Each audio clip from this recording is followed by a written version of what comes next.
आज पण तो तसाच शेजारी येऊन बसला. किती आगाऊ माणूस आहे. चौपाटीच्या विस्तीर्ण वाळवंटात आजूबाजूला मुबलक मोकळी जागा पडलेली असताना हा गृहस्थ रोज आपल्या शेजारी का येऊन बसतो याचा उलगडा भाऊंना होत नव्हता. गेले 15 दिवस हे असंच चाललं होतं. त्यामुळे स्वतःच्या मानसिक व्यथेबद्दल विचार करायला देखील भाऊंना स्वस्थता लाभत नव्हती. गेल्या 4 वर्षात कुणीही त्यांचा असा पिच्छा पुरवला नव्हता. परंतु पत्रिकेत जसा आगंतुक अनिष्ट ग्रह उपटतो तसा गेल्या 15 दिवसापासून हा अज्ञात गृहस्थ भाऊंच्या राशीला लागला होता. भाऊंनी जागा बदलून पाहिली, चौपाटीवर येण्याच्या वेळेत फरक करून पाहिला, पण व्यर्थ. त्याचा काही उपयोग झाला नाही. भाऊ चौपाटीवर येऊन बसले रे बसले की 15 मिनिटात हा उपटसुंब त्यांच्या शेजारी येऊन ठेपलाच. आज पण तो आगंतुक गृहस्थ तसाच त्यांच्या शेजारी येऊन बसला. एवढंच नव्हे तर आज तो बोलण्याच्या इराद्याने चालायला दिसला. 5-10 मिनिटं गप्प बसून त्या अज्ञात इसमानं भाऊंना विचारलं, गेले 15 दिवस मी तुम्हाला इकडे बघतो आहे. न चुकता तुम्ही रोज चौपाटीवर येता, समुद्राकडे शून्य दृष्टीने बघत बसता, लांब सुस्कारा सोडता, तासाभराने डोळे कोरडे करीत उठता. तुम्हाला काहीतरी दुःख आहे, सहन न होण्यासारखं. मला सांगाल का ते? तुम्ही कोण? भाऊंनी तुसडेपणाने विचारलं. तुमचा मित्र नसलो तरी शत्रू नक्कीच नाही. मग? तुमच्यासारखाच एकाकी जीवनाचा भोगता आहे मी. भाऊंनी चमकून त्याच्याकडे पाहिलं. त्याच्या चेहऱ्यावरचे भाव निहाळण्याची त्यांना तीव्र इच्छा झाली, पण जवळपास दिवा नसल्यानं ते शक्य झालं नाही. तुम्ही त्या सगळ्या कटकटींना खूप कंटाळला आहात, हो ना? त्या गृहस्थानं भाऊंना विचारलं. भाऊ अभावितपणे म्हणाले, होय. तुमच्या अंतरंगात खूप खळबळ माजली आहे. हां. सगळ्यांनी तुम्हाला धोका दिला आहे, खरं आहे ना? होय हो, अगदी खरं आहे. भाऊ कळवळून म्हणाले. सारं जग असंच आहे, पण मी तुमच्या इतका वैतागलेलो नाही. भाऊंना वाटलं याला विचारावं, मग तुम्ही चौपाटीवर काय येता? पण त्यांनाच पुन्हा वाटलं, एवढ्या अल्प परिचयात त्याला हा प्रश्न विचारण्याचा आपल्याला काय अधिकार आहे? पण त्या गृहस्थालाच भाऊंना विश्वासात घेण्याची तीव्र इच्छा दिसली. त्यानं सल्ला दिला, एखाद्या जवळच्या माणसाजवळ आपलं मन हलकं करावं. तेच तर करतोय. समुद्राला मी आपली कहाणी सांगतो. अमर्याद शक्ती आहे त्याच्याजवळ. खूप गोष्टी तो शांतपणाने समजावून घेऊ शकतो. त्याचा उपयोग नाही. तुम्ही ते एखाद्या माणसापाशीच सांगा, तरच मन हलकं होईल. मला ते जमायचं नाही. आपलेपणाचा मुखवटा घेऊन खूप लोक जवळ येण्याचा प्रयत्न करतात. मोकळेपणानं आपण त्यांना आपली सुखदुःख सांगतो आणि त्याच लोकांकडून त्याचा गावभर बोबाटा होतो. त्यांना आपली आयती एक गंमत सापडते. खूप अनुभव घेतला आहे मी सगळ्यांचा. पोळलोय पुरता. पण हा समुद्र मला असा दगा देणार नाही. दगा देणार नाही, पण दिलासाही देऊ शकणार नाही. सगळी माणसं सारखी नसतात. आईला सांगावं सगळं. आई नसेल तर एखादा मित्र तरी असेल, नाहीतर जीवाला जीव देणारी बायको तरी असेलच असेल. नाही हो, कुणी नाही. कुणालाही मी काही सांगू शकत नाही. काय? स्वतःची दुःख तुम्ही बायकोजवळही सांगू शकत नाही? एक असह्य दुःखाची लाट भाऊंच्या चेहऱ्यावरून परतून गेली. आवेग आवरीत भाऊ म्हणाले, नाही. आवेगानं तो गृहस्थ म्हणाला, आपण त्या बाबतीत भाग्यवान आहोत बुवा. प्रत्येक गोष्ट मी आपल्या बायकोला सांगतो. लग्न व्हायच्या अगोदर आपण किती पोरींवर प्रेम केलं, किती जणींबरोबर फिरलो, याची देखील मी तिला खडानखडा माहिती सांगितली आहे. असं? मग काय म्हणाली ती? आपली अस्वस्थता लपवीत भाऊंनी विचारलं.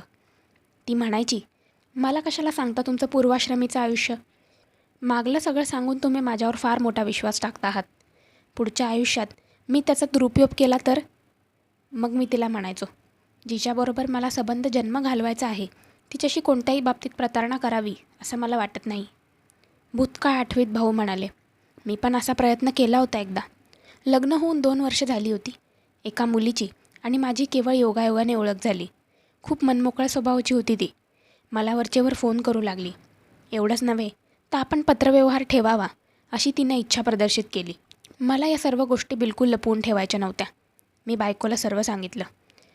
त्या मुलीची तिच्याशी ओळख करून दिली. पण झालं काय? आमची बायको बिथरली. आपली मैत्री बायकोला पसंत नाही हे देखील मी त्या मुलीला सांगू शकलो नाही.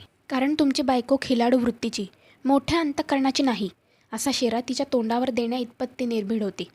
तसा शेरा माझ्या बायकोला कधीच आवडला नसता. हां, असं होता कामा नये. बायकोला विश्वासात घ्यावं, पण ती बिथरणार नाही अशा बेतानच. रिंग मास्तर आपल्याला सहज बोटावर खेळवतोय हे जसं वाघिणीला लक्षात येता कामा नये, तसंच आहे हे. बायको म्हणजे कशी हवी राव. आपण बिथरलो तर आपल्याला सावरणारी हवी, स्वतःच बिथरणारी नको. थोडक्यात म्हणजे पेपरवेटसारखी हवी.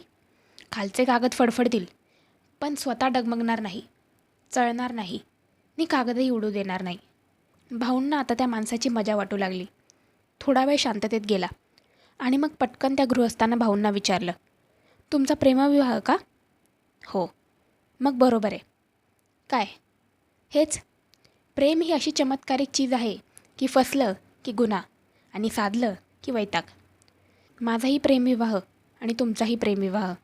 नक्कीच प्रेमाच्या भरात तुम्ही बायकोला भलती-सलती वचनं दिलीत. संसाराचं गोजीरवाणं चित्र तिच्या डोळ्यांपुढं उभं केलं. ती त्याला बोलली आणि प्रत्यक्षात तसं काही दिसलं नाही तेव्हा ती बिथरली. शारीरिक आकर्षणाला आपण प्रेम मानलं ह्याचा तिला उलगडा झाला. तिला वाटलं आपण फसलो. तुम्ही तिला सावरू शकला नाही. माझी बायको देखील कमी स्वप्नाळू नव्हती. तिला दाराशी मोटार हवी होती. आता मोटार मलाही आवडते, पण स्वतःच्या दाराशी नव्हे तर लोकांच्या. अहो, मोटारीबरोबर तिचा व्यापही केवढा तापदायक असतो याची या बायकांना कल्पनाही नसते.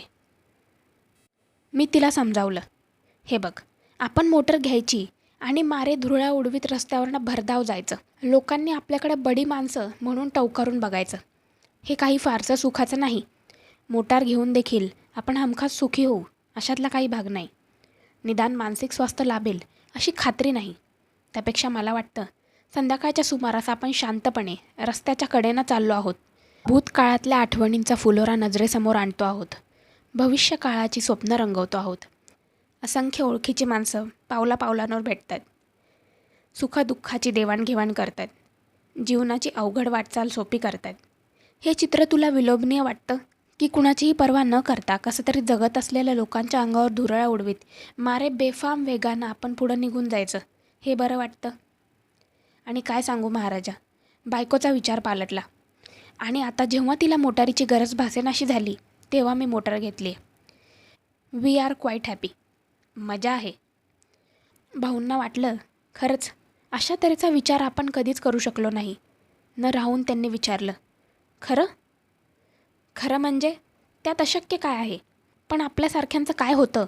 रस्त्यावरून जाणारा प्रचंड हत्ती आपल्या नजरेला येत नाही, पण हत्ती गेल्यावर त्याच्या धुळीत उमटलेली पावलं पाहून आपण अंदाज करतो. अरे, इथून हत्ती गेलेला दिसतोय बरं का?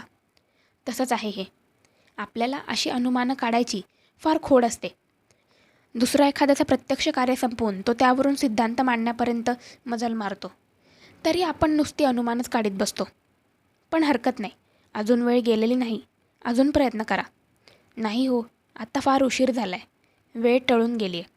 हे पहा, ज्यांना कधीच सुरुवात करायची नसते त्यांच्यासाठी नेहमी वेळ टळलेलीच असते. मी सांगतो तसं करा, सगळं सुरळीत होईल. तुम्हाला आत्ता एकच प्रसंग सांगतो. क्षुल्लक आहे तसा, पण मजेशीर आहे. माझी बायको फार तापट आहे. मी पण रागीटच आहे तसा, पण तिचा राग पाहिल्यावर आपण हार कबूल केली बाबा. कुणीतरी म्हणून ठेवलं आहे की तलवारीच्या वाराचा प्रतिकार करण्यासाठी आपल्याकडे देखील उत्तम तलवारच हवी असं काही नाही, तर आपल्याकडे मजबूत ढाल हवी. त्याप्रमाणे रागीट माणसासमोर आपण नेहमी शांत असावं. तात्पर्य काय, ती जो तापायची तो मी अधिक शांत राहू लागलो. नंतर ती शांत झाल्यावर मी तिला म्हणायचो, पाहिलंस, चिडलीस. घडणारी घटना मात्र तू टाळू शकली नाहीस. मीही काही करू शकलो नाही. मग शांत राहिली असतीस तर काय बिघडलं असतं? चिडायला हरकत नाही गं. असतात काही काही माणसं चिडखोर. पण रागवलं म्हणजे काय होतं? रक्त तापतं, शरीरात विष निर्माण होतं, माणूस वरचेवर आजारी पडतं. आणि बरं का मिस्टर, मी पाहिलं आहे, जी माणसं रागीट असतात ती मृत्यूला फार भितात. आमची सौ, ती पण खूप भीते मृत्यूला. गेली 12 वर्ष मी तिला सतत हेच सांगत आलो आहे. आणि काय सांगू महाराज, स्वभावाला औषध नाही असं म्हणणाऱ्यांची तोंडं मी गप्प केली आहेत. बायको कधी चिडत नाही आता. निश्चितपणे आपला दृष्टिकोन चुकला याची भावना तीव्रतेने जाणीव झाली. ज्या माणसाचा ते आजवर तिरस्कार करीत आले होते तो माणूस म्हणजे मौलिक अनुभवांचा एवढा प्रचंड ग्रंथ असेल, वैचारिकदृष्ट्या उच्च पातळीवरचा असेल याची भावना पुसटशीही कल्पना आली नव्हती. आणखी एकदा ते माणूस समजू शकले नाहीत. ते शरमले. पण त्यावेळी मनात एक विचार येऊन त्यांनी विचारलं, तुम्ही हल्ली चौपाटीवर का येता? त्या गृहस्थाला भाऊंच्या प्रश्नाचा रोग समजला. गालातल्या गालात हसत तो म्हणाला, खूप संसार केला, खूप अनुभवही घेतले, खूप माणसं पाहिली, मजा केली. परवा कुटुंब म्हणालं, काहीतरी नवीन करावंसं वाटतंय. मी म्हणालो, आपण चौपाटीवर जात जाऊया. त्यावर ती म्हणाली, कबूल. पण दोघांनी जवळजवळ नाही बसायचं. तुम्ही एका बाजूला बसायचं आणि मी एका बाजूला बसेन. आणि दोघांनी घरी परतल्यावर एकमेकांच्या मनात काय विचार आले ते एकमेकांना सांगायचं. आता यावेळी आमची सौ पलीकडे बसली आहे. तुम्हाला बघायचं आहे तिला? चला चला, ती पण तुम्हाला भेटायला उत्सुक आहे. गेले 15 दिवस ती नुसतं तुमचं वर्णन ऐकते माझ्याकडनं. आपण त्या माणसाची विस्कटलेली घडी व्यवस्थित करू असं ती मला कालच म्हणाली. आपल्या विफलतेची जाणीव होऊन भाऊ म्हणाले, नाही हो नाही, ते आता शक्य नाही. अहो पण का? गेली 4 वर्ष मी त्यासाठी शिकस्त करतो आहे. मुद्दाम अनाथाश्रमातील मुलगी, बाई म्हणा वाटल्यास, शोधून तिचं आपल्यावर प्रेम आहे अशी खात्री करून घेऊन मग मी तिच्याशी लग्न केलं. वाटलं निराश्रित निराधार बाई वागायला सोपी.